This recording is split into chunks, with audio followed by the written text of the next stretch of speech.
Hey everybody. So in response to questions that I've gotten recently, I wanted to put together this short training on trying to determine what the value of something is that that you don't know yourself what it's worth. So for example, let's say, and this is a real story for me.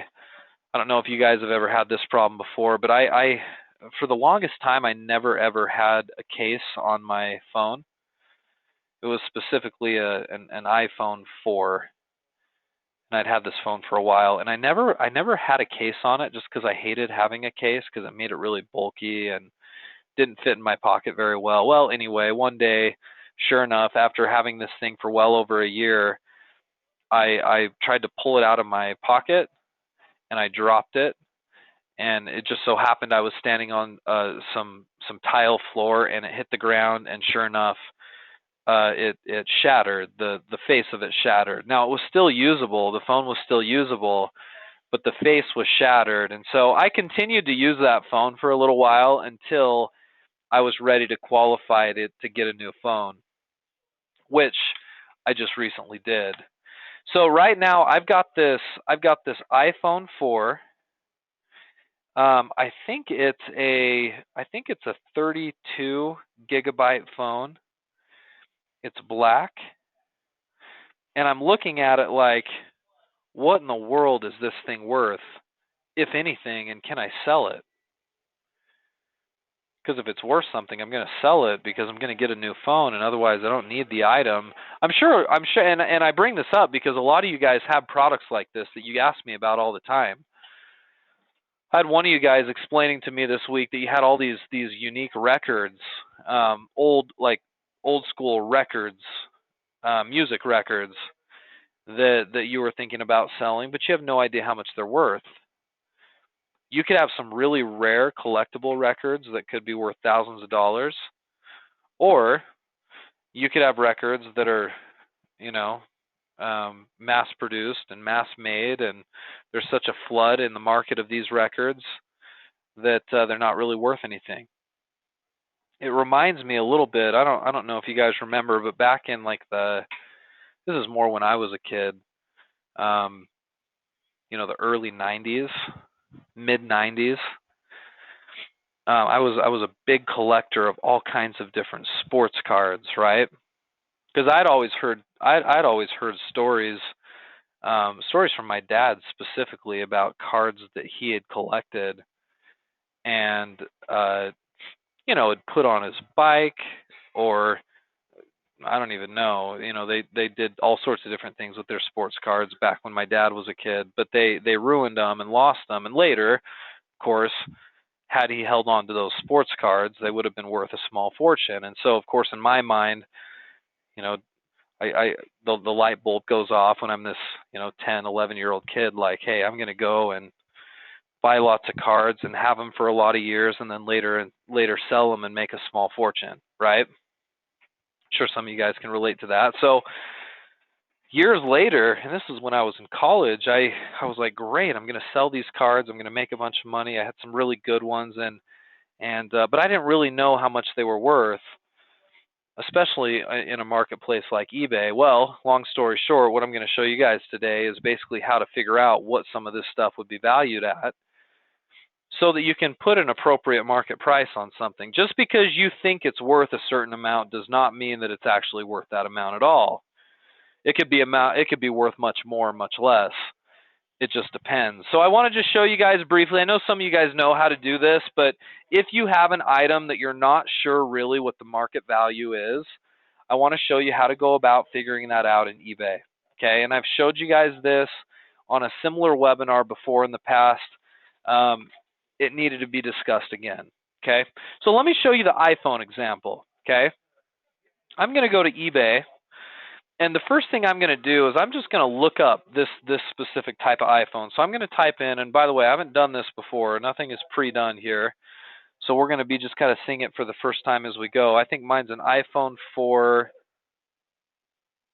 No, it's not. Is it a 4? No, I think it's actually an iPhone 4S. Black.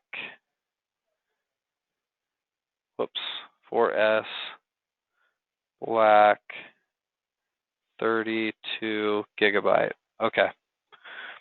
I think that's what it is. Okay. Now remember, mine's not brand new, so I should probably put like broken or screen shattered, something like that. See if I can find any other phones on the market that have a broken screen. Maybe I'll just put broken.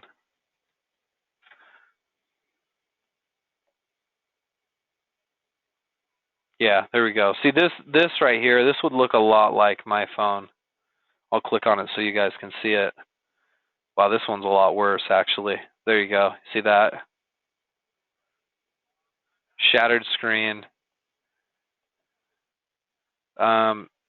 Still seems to work okay, but the screen is shattered. Okay, so that one's selling currently right now at $53. But you always have to. Oh, I'm sorry, that's the wrong one. This one right here. This is selling at $54.99 and free shipping. But you know, the hard thing is these are items that are for sale right now. So I always like to filter these results a little bit.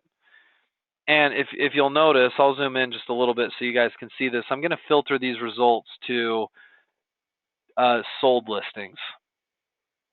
I want to see only that's been sold. So I'm going to hit sold listings, and it's going to show me items that actually sold. Now that gives me a better idea for market value, right? And by definition, guys, market value is what somebody's willing to pay for the item, right? That's how the market works.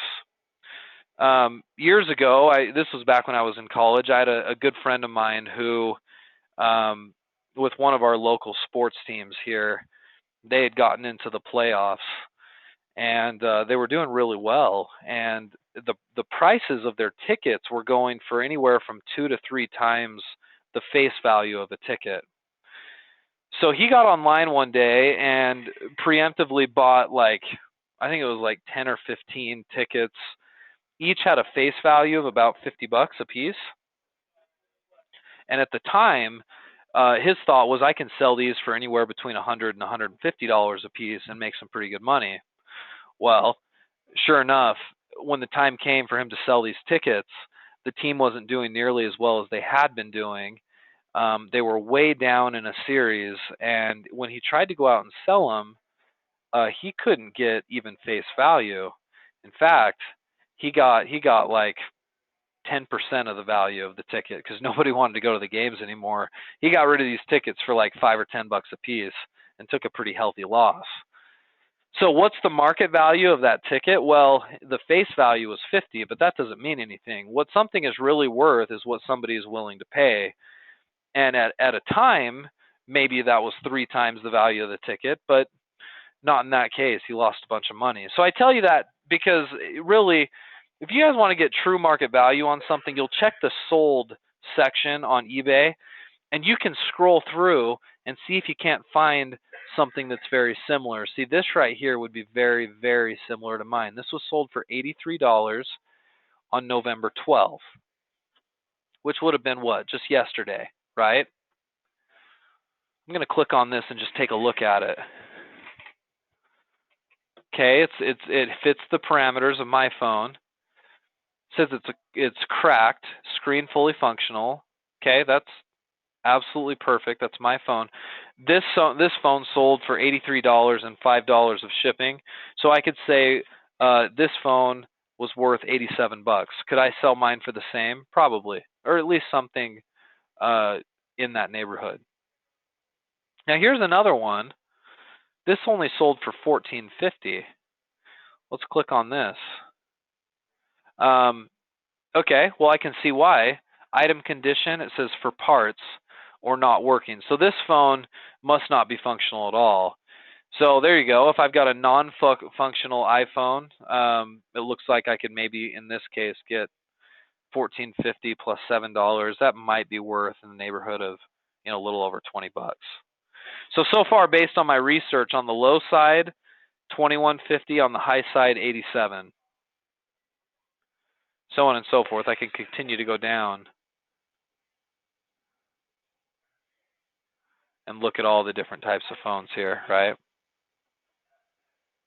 This one's broken. This is an iPhone 4 for parts at $60. For parts, lock button not working. Anyway, so you can see this gets a little tough to decide what market value actually is. If I want to get rid of this in a hurry, I could probably sell it for something cheap, maybe $50, because I'm seeing a lot of phones sell for that. I could get rid of it in a hurry. If I've got some patience, which I do, I'd probably list this thing for, $80, $80 and free shipping or something. And I'll bet you I'd be able to sell it, because that's what market value on a broken iPhone 4 32GB phone would be. Okay? So that kind of makes sense. So this is the sold listings filter. Now, there's also one called completed listings right here. If I click on that, that's going to show you listings that have sold and not sold. So the green shows that it did sell. The black shows that it didn't sell. Right? You guys can see that there. Anyway, so that's a way you can see items that have sold and not sold at the same time. So you guys should be, like, I guess this really applies to a lot of you guys at the beginning that are trying to get rid of some of your own stuff, older stuff that you have, stuff that's not easy to put a value on. And you're thinking to yourself, well, what's this item worth? What's XYZ product actually worth? I have no idea. And a lot of times my clients ask me, hey, Trevor, what do you think this is worth? And I'm like, well, I don't know. I've never sold a 1950s floral piece of china, right? And I get questions like that a lot, and it's like, well, I don't know, but here's how to look, and let's make sure we do a little bit of market research, because I don't want you to sell something that you could have otherwise sold for a lot of money, but since you didn't know what it was worth, you gave it away for too little. This kind of research is going to be what helps you with that, okay? Okay, guys, questions with this? Completed listings, sold listings, some of these filters. Any questions here, or does that make sense? If it does, we're probably just going to go ahead and finish up. I'll maybe just put it on mute for just a second and let you guys talk back at me, and then we'll finish.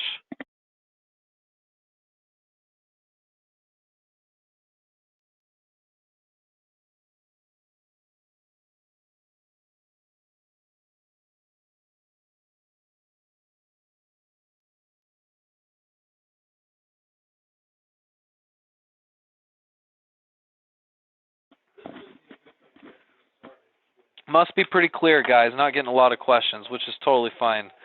If you do have any later, email your coach, or if I'm your coach, email me directly.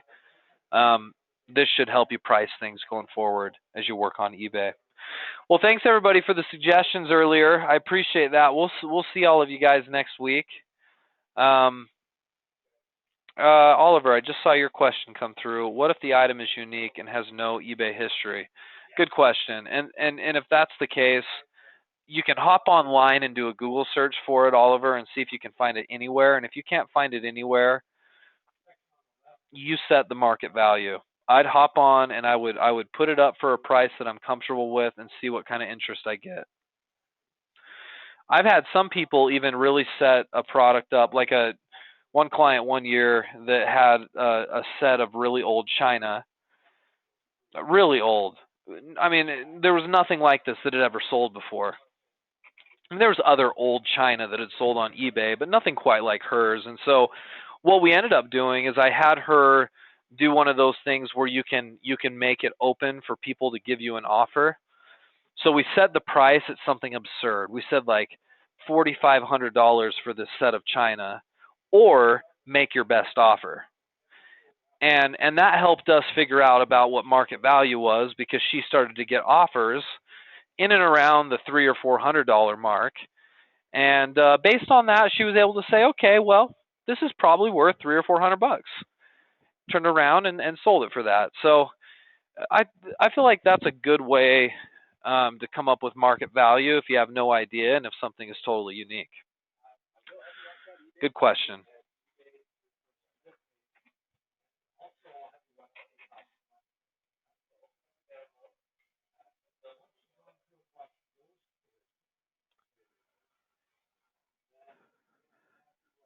Yeah, you can attend as many of these as you want, Lawrence, for sure.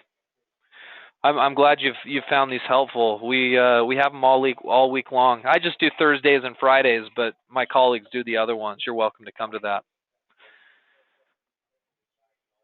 Okay, if you guys are watching this recorded, thanks for coming along. I'm going to go ahead and turn off the recording.